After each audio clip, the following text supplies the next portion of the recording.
Hello everyone, Phoenix Knight here. Welcome to the channel, and welcome to Pinot with Phoenix for May 2025. It's been a fairly busy month on the channel as we've been settling into the off-season content streaming schedule after the 1985 season wrapped up. So now, we're going to recap everything on the channel, and since we've got a lot of games to talk about, let's just jump right in, and we'll start off with Hit Z Road from Asmodee. Hit Z Road is a push your luck game where you're trying to go on a road trip from Chicago to Los Angeles, fleeing a zombie apocalypse, essentially. Now, I actually played this game twice because it played fairly quickly, and I really liked it, this one. I normally don't go much for push your luck types of games, but this one I didn't mind, and I think a lot of the reason I didn't mind this one too much is because it is a very small game. It doesn't take long to play, so naturally it doesn't overstay its welcome. The wooden dice were a little bit different, so that's going to probably take me a little bit of getting used to. I mean, I did have the dice cup that I was rolling everything in, especially as the counts of dice were going up faster and faster. So I guess I really didn't notice the wooden dice as much as I thought I would.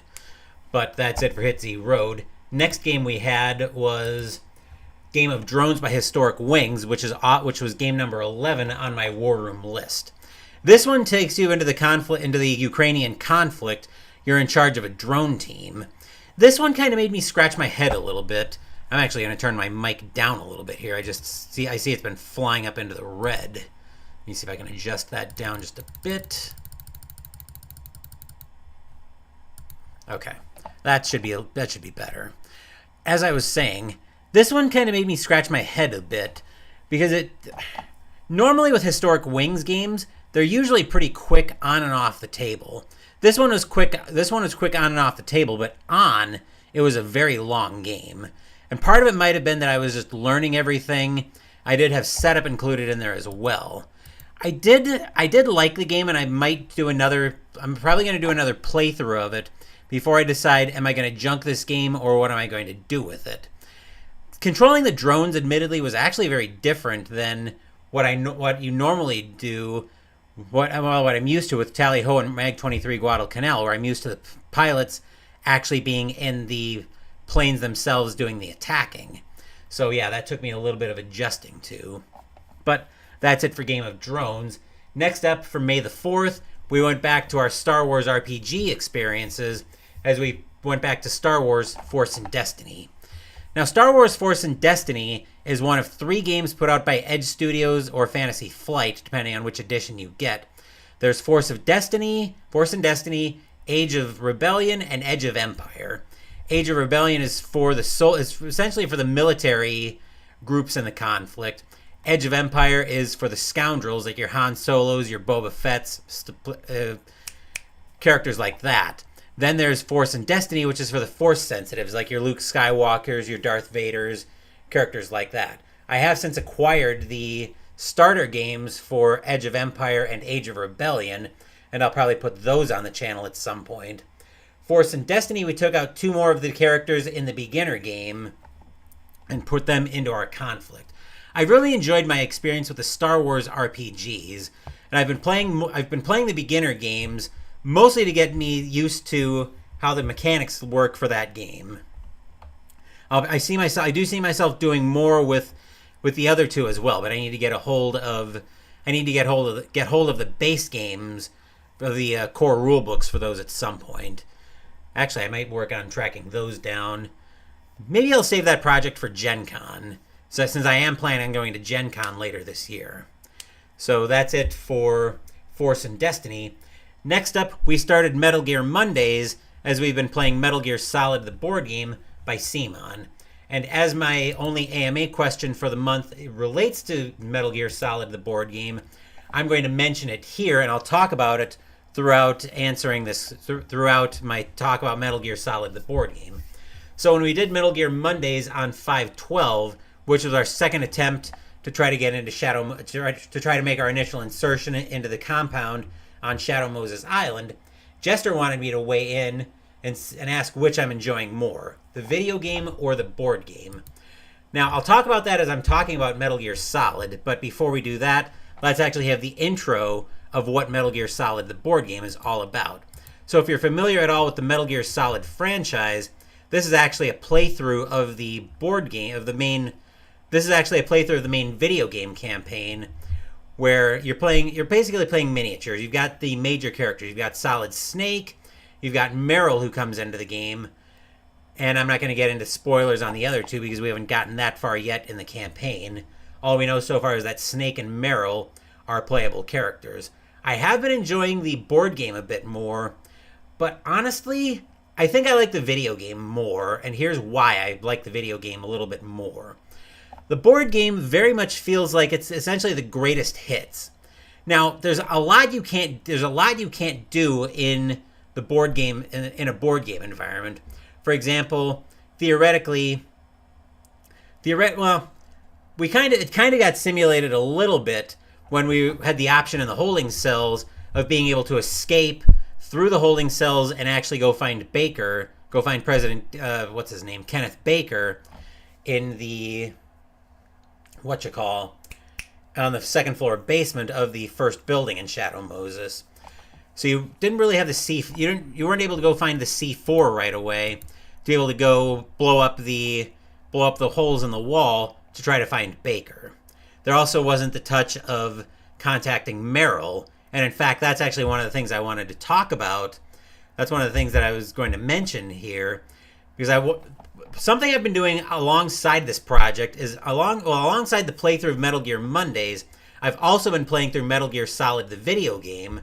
I played that a lot when I was younger, so I decided to do another side-by-side playthrough on that, just to see how faithful the board game is to the video game. And from a greatest hits perspective, the board game seems to be pretty faithful to the video game. But in terms of the narrative detail, I do not think this game's doing a good job at all. Now, and here's why. Now, I do understand that Simon was trying to make a social board gaming experience, and my buddy at work won't let me forget about that. He's like, social board game experience. And yes, I get it. There is a social board game experience here, where it can be awkward to have 2 or 3 different people who are sitting out a scenario in any given situation. So yes, I do understand how that can be awkward. The story purist in me, however, hates it, and here's why I hate it so much. And it was actually most noticeable during the Revolver Ocelot fight, which was one of the last episodes, which was our last episode of Metal Gear. Yes, it was our last episode of Metal Gear Mondays before we came into Pinot with Phoenix.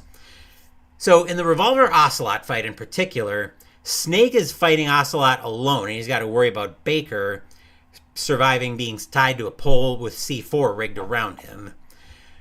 Where the strategy is you'd run around the perimeter of the room trying to catch up with Ocelot, occasionally doubling back, and then being able to attack him that way. Whereas in the board game, Meryl was there to help us as well. So there was also the strategy there of, okay, I position Snake here, that way when Ocelot moves away, in theory he's probably supposed to move away from both of us, but the way the card is worded, you can essentially drive him right into Meryl's arms, or same thing in reverse, where Meryl attacks first, and then you can drive Ocelot right into Snake's arms to basically get a free shot when it's Snake's turn. The story purist in me kind of hated that, but again, for a board game experience, I get it. I get why Simon did it that way. So we will be continuing Metal Gear Mondays next month, but I'll talk more about that when we get into what's coming in June. Next up, we played the last game on my War Room list as we played Black Orchestra by Starling Games. This is a game I've featured every year on the channel around Victory in Europe Day, which is May 7th, if I remember correctly. I don't have the data off the top of my head in front of me. But Black Orchestra is focused around the plot to assassinate Hitler, and the ask isn't too big. Just assassinate the most powerful man in Nazi Germany during that time period, with the Gestapo and his deputies harassing you at every turn. Not a huge ask. Let me take a quick drink here.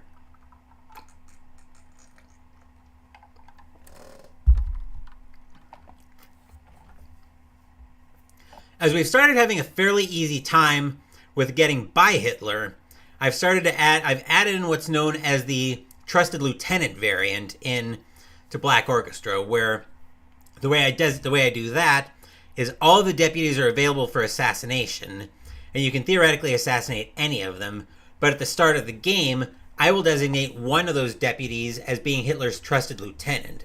On the theory being, even if Hitler's assassinated, this one deputy, however you want to put it, he will still continue the war against the world. So you have to knock him out as well for Germany to ultimately accept their surrender.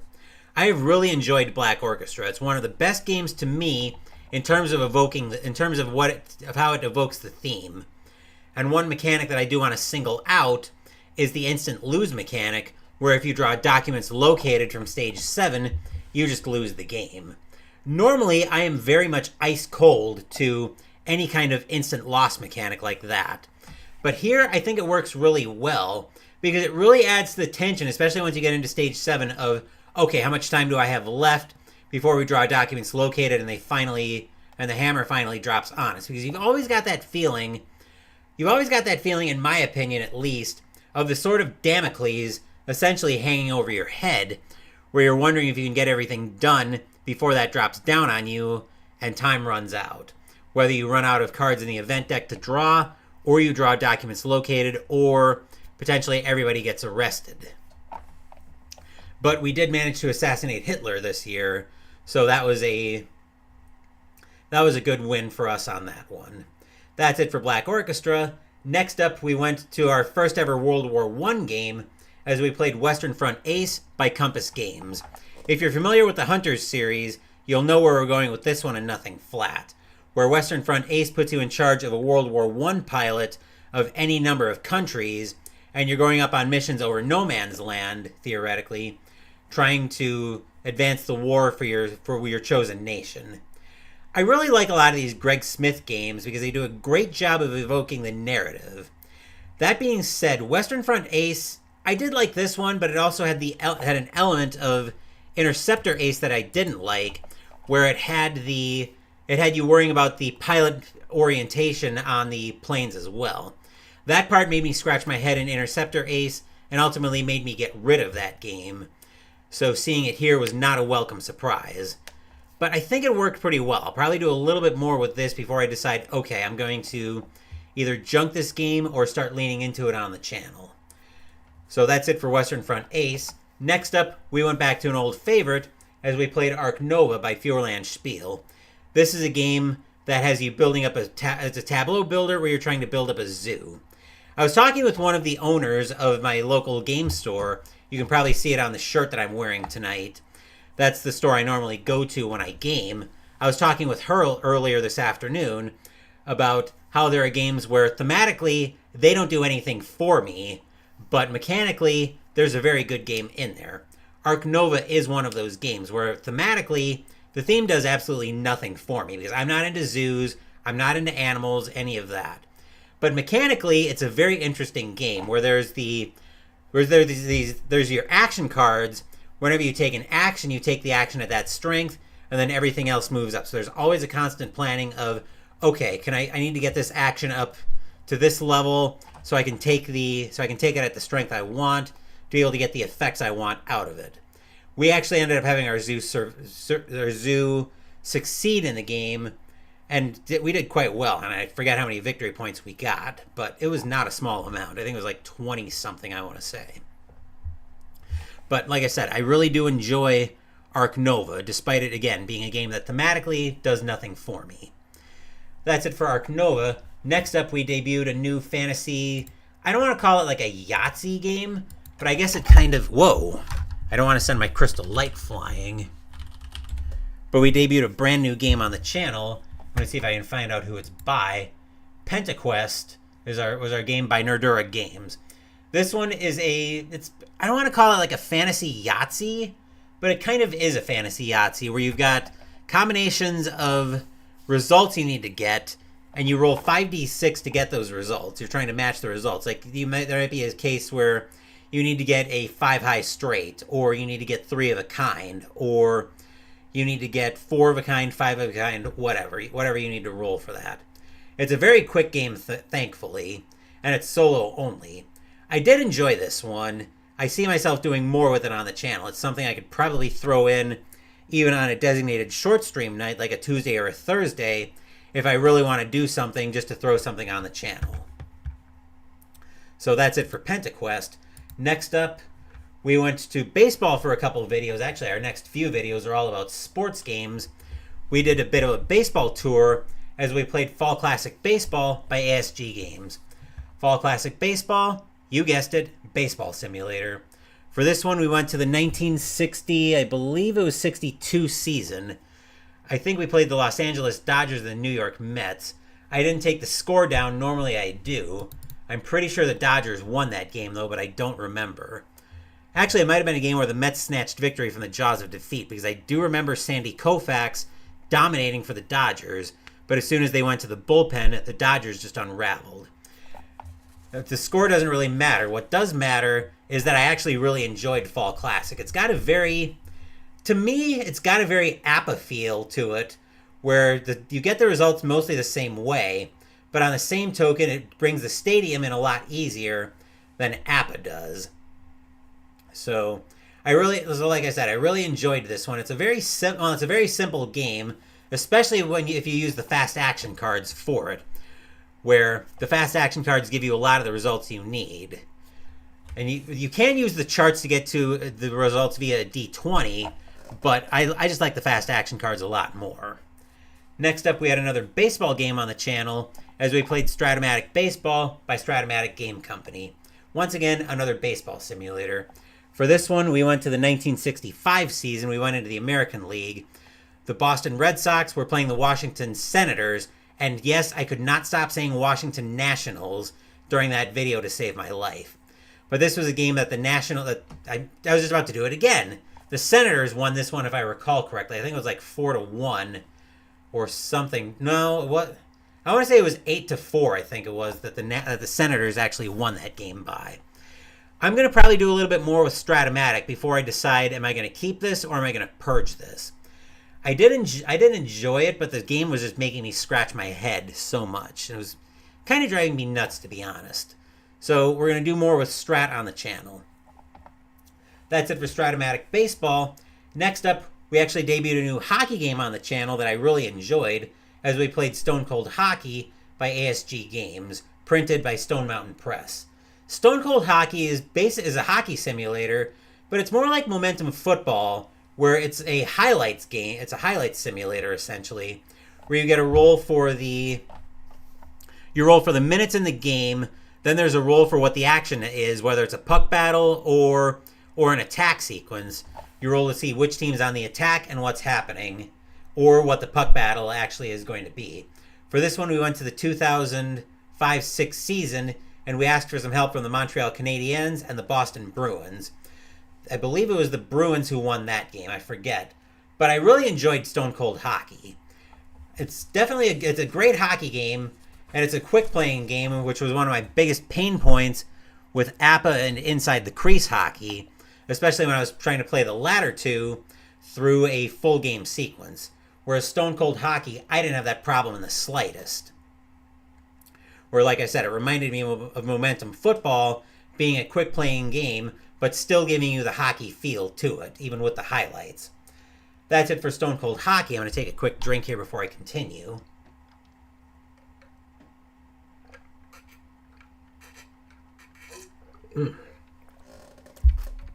Throat is getting very dry. Next up on the channel, we went back to the World War II Pacific, as this time we played Combat Commander Pacific by GMT Games. Combat Commander Pacific dumps you into several scenarios, several usually historical scenarios in the World War II Pacific. I know there's a Europe and a Mediterranean version as well, where you're playing cards to play out your actions, almost similar to Undaunted in a way. So you play out a fire order card, whatever unit you're using it for fires on their adversary. You could play a move unit, a move order. There's other orders that you can get into the game. Combat Commander Pacific actually was not that big a hit with me, and I think part of the problem was that during setup, the box almost went flying, and it almost got off the table. That said, I stuck it out, got it to the table, and I didn't really like this one. I might pull it out once or twice more just to kind of confirm that, yeah, I didn't really like this game at all.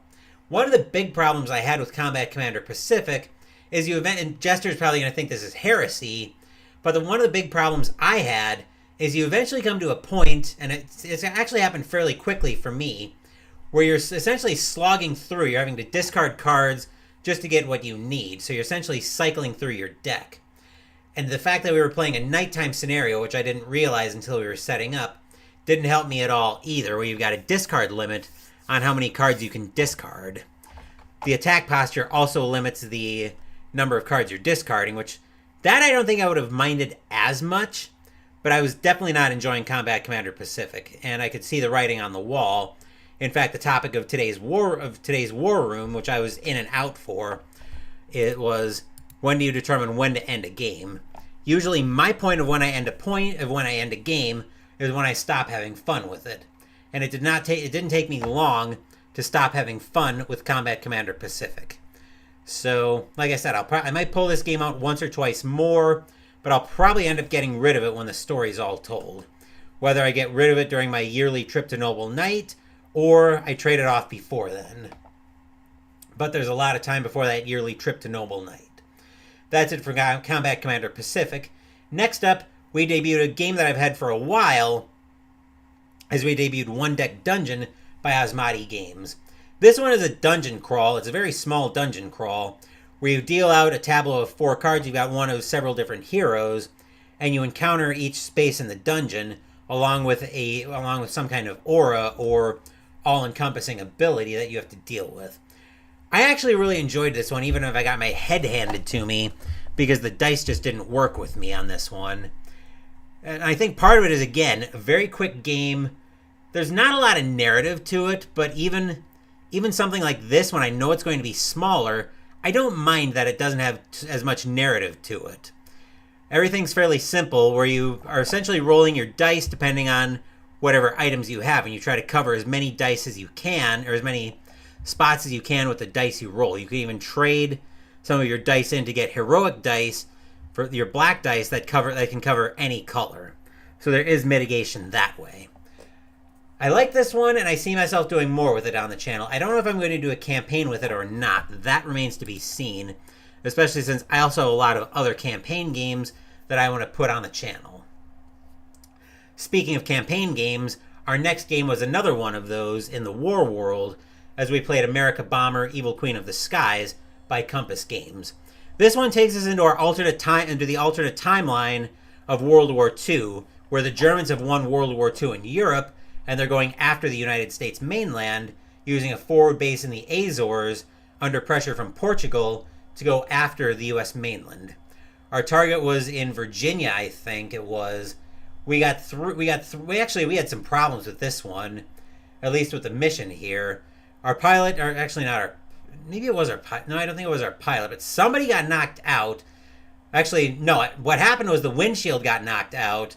Our run ended up being automatically off target, and then we had to bail out over the Atlantic Ocean, which, if you're familiar at all with the Atlantic Ocean, the Atlantic Ocean is not a friendly place at all to bail out in.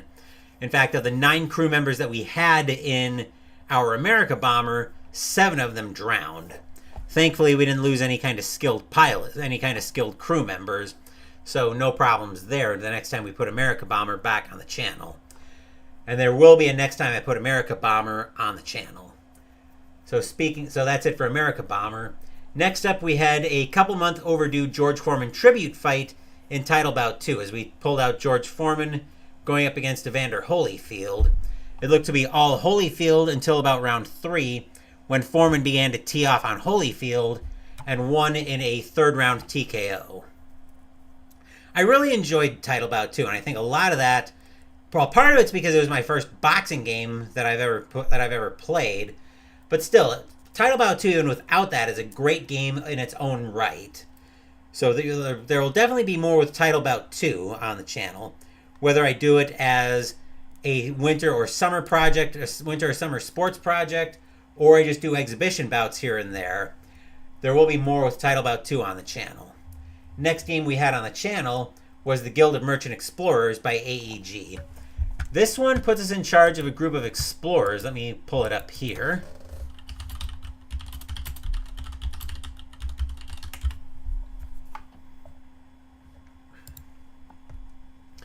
So yeah, we're trying to explore a strange land with our team of explorers, build out villages, basically try to link everything up on the map. I really enjoyed this game despite getting my head kicked in on this one because I couldn't get any of my goals accomplished to save my life. I think I only ended up with like 50 some odd points. But I did really like this one. It gave me a lot of Cartographers vibes, even if it was essentially Cartographers in reverse, where you've got the map in front of you, now you're just trying to fill it back in. So this is definitely a game that I'm going to do more with on the channel. Next up, we had another new debut on the channel as we played Nemo's War by Victory Point Games. Nemo's War puts you in charge of the Nautilus and in a story inspired by 20,000 Leagues Under the Sea by Jules Verne as you're fighting the imperialist powers. Now, I did have some rules problems with this game, as was evidenced by Higher Ground Gaming doing a lot of commenting on my videos. So thank you, Higher Ground, for commenting on the games, because I definitely want to do more with Nemo's War in the future. But I had a lot of problems with this one, where the map actually filled out fairly quickly, and I ended up getting my head kicked in this one. So I did really enjoy this. I did really enjoy this game, and I'm going to do more with it. In fact, I've worked out a deal to acquire a copy of the Ultimate Edition off of Board Game Geek. Hopefully that will get to the channel.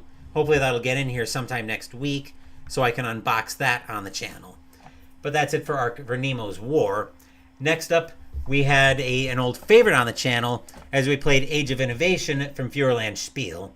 If you're familiar with the Terra Mystica world of games, this is the third one in that world, where you're trying to build up your living space for your civilization, and with a heavy focus on the education aspect. So you're putting out your universities, your schools, you're taking innovations, all of that, almost like advancing through the stages of human history.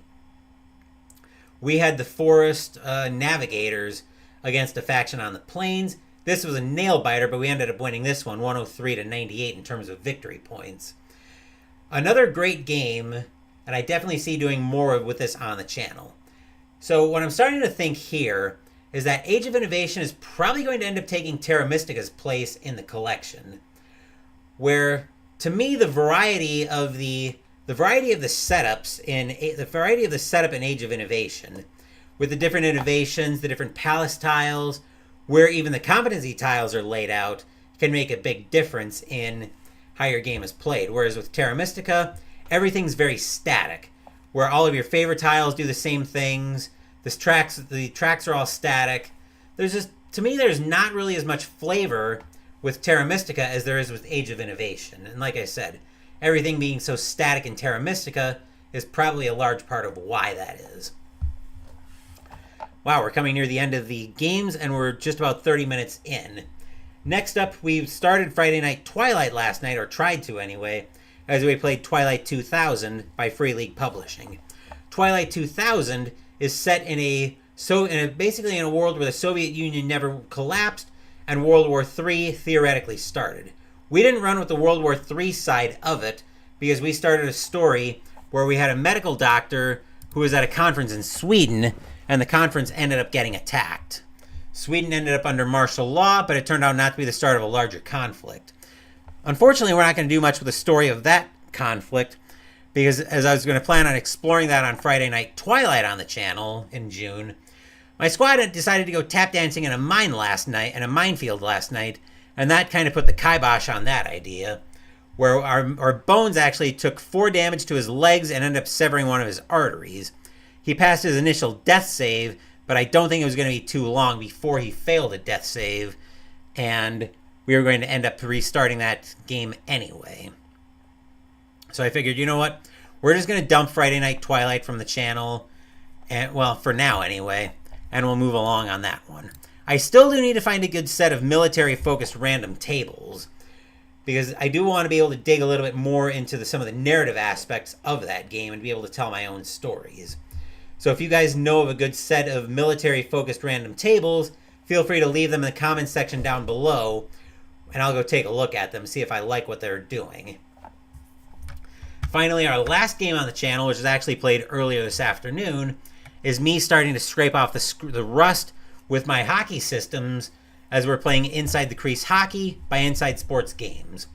You guessed it, it's a hockey simulator. Today we went to the United Center for the 1995-96 season as the Detroit Red Wings were in town to play the Chicago Blackhawks. For Inside the Crease during my 2009-10 hockey season replay, I am going to start my Inside the Crease games in the third period. Whereas the Stratomatic hockey games, those play fast enough that I can I can play those all the way through. But I'll find out about that. I'll double check that tomorrow afternoon, after the scheduled game on the channel. But I'll talk more about that, about what's coming in June. So I do want to make sure that everything's all set on that front before we jump into the 2009-10 hockey season replay. Quick drink break before we jump into Mystical Munchies.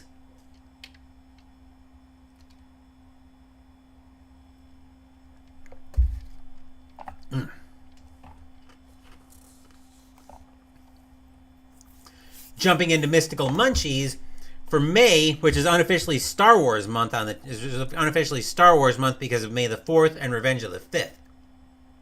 We were cooking out of the Star Wars Life Day cookbook. Since May has 5 Saturdays, we had a drink as well, which was today's episode of Mystical Munchies. Here's how the recipes turned out. The crab puffs were actually pretty good.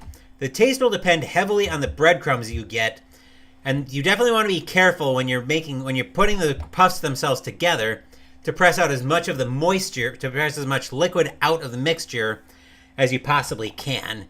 We likely still had some water going into the oil, but it didn't seem like it was too big a problem since I'd been making pains to press as much of the moisture out of the crab as I could. The side we made was the Rocher Bramble, which turned out to be a green bean casserole. Now, I've never been a big fan of green bean casserole. I know it's just green beans, French fried onions, French fried onions, usually cream of mushroom soup, and other ingredients as varied. I didn't mind this version of the green bean casserole. It was better than I expected, but I don't think I'm going to pull this one out again. So, we'll definitely kind of table this one. The entree was the Aopai roast. This was a pork roast. Actually, this turned out to be pretty solid. This was probably the best recipe of the month. Well, unfortunately, that's not really ending up being a high bar to clear. The pork roast did turn out to be pretty solid. Nothing fancy really in the grand scheme of things, but serviceable. It's something I could see making again. The dessert, though, is something I don't see making again. That was the Clatoune crepes. The crepes themselves were fine, but the filling they were a bit bland, I thought. And it didn't help that there was not a lot of filling in each of the crepes. The recipe only called for a tablespoon of filling to go into each crepe. I think I probably would have liked it a little bit more if I could taste the filling a bit more. And today's drink was the Bantha Milk Hot Chocolate. So it's a pretty standard hot chocolate recipe. I think I probably would have liked it a little bit more if I was doing this in, say, a cold December, January, rather than in a May that is feeling more like summer than that's feeling a bit more like summer than the winter that this is probably designed for. So it's, like I said, it's a serviceable hot chocolate recipe, but it really didn't do much for me after that. We went through our only AMA question earlier, which stands for Ask Me Anything, since it was related to one of the games. Just as a reminder on how you get a question on for Ask Me Anything, if you'd like to get one answered, the way you do it is you leave a question in any video between now and I guess we'll say the start of the next recap, the start of the next episode of Pinot with Phoenix, for any of those questions or any of the videos for the month with an AMA tag on them. So I'll put those together and I'll answer those questions. Now, in terms of what I won't answer anything too personal. And there's no real hard and fast rule that I give for what I deem to be too personal. It's more of a guideline that I give you than anything. Basically, here's the guideline. If you wouldn't want a question asked of you, don't ask it of me. Otherwise, I'm usually pretty open as long as you respect that guideline in terms of what I'll answer. So now let's talk about what's coming in June. The content schedule is going to stabilize somewhat in June. So there's still going to be a bit of a variety of games, but there's not going to be as much of a variety of games as there was in May as I was settling into the content schedule, into the off-season content schedule. So first up for Sundays, we're going to have a few new debuts on the channel. I'm just pulling up, here we go. So we're going to be starting off June tomorrow with a game that's not a new debut, as we're playing Hitler's Reich from GMT Games. The next Sunday, however, will be a new debut as we play Silent War 2.0 by Compass Games. Then we'll have Sentinels of the Multiverse from the recently,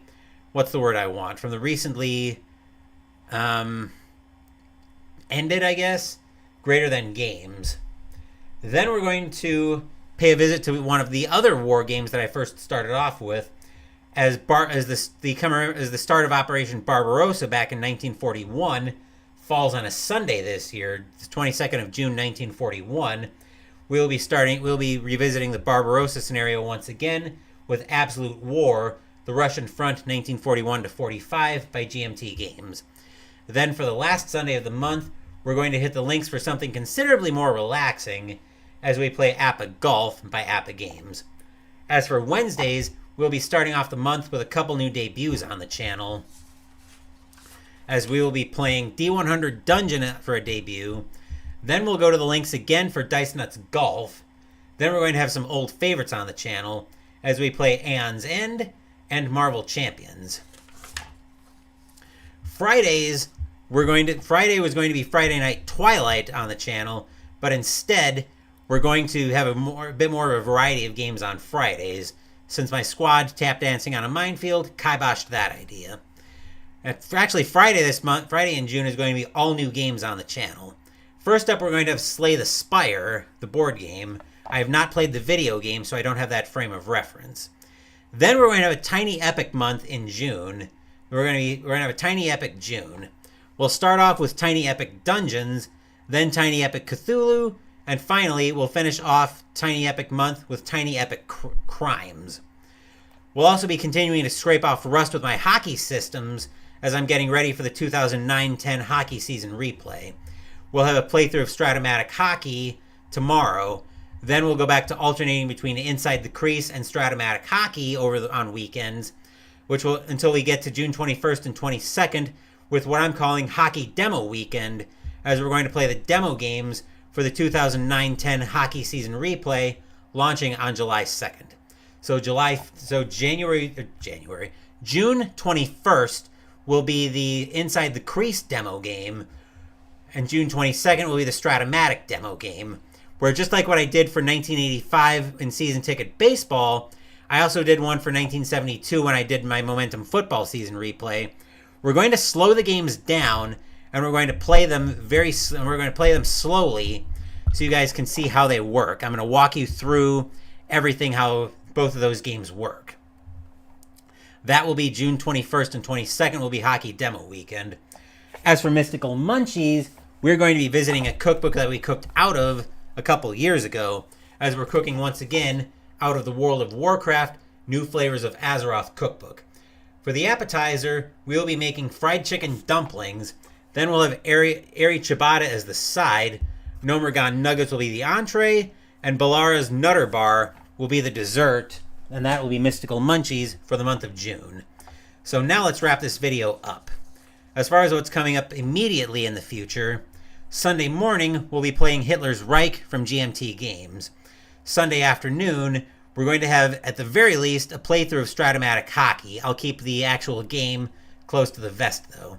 Mondays will continue with Metal Gear Mondays as we play Metal Gear Solid, the board game. The poll for that is live on the channel if you want to go vote on that. I haven't decided what the next mission's going to be, but I'm leaning toward right now progressing the story along with the next story mission. And then Saturday next week already, Mystical Munchies will start for June with the appetizer, fried chicken dumplings. Thank you for watching the video. Please give the video a thumbs up and subscribe to the channel. Be sure to turn on notifications so you get my content. Be well, stay safe, take care of yourselves and your loved ones, and I'll be back with more videos in the future. Until then, take care everyone.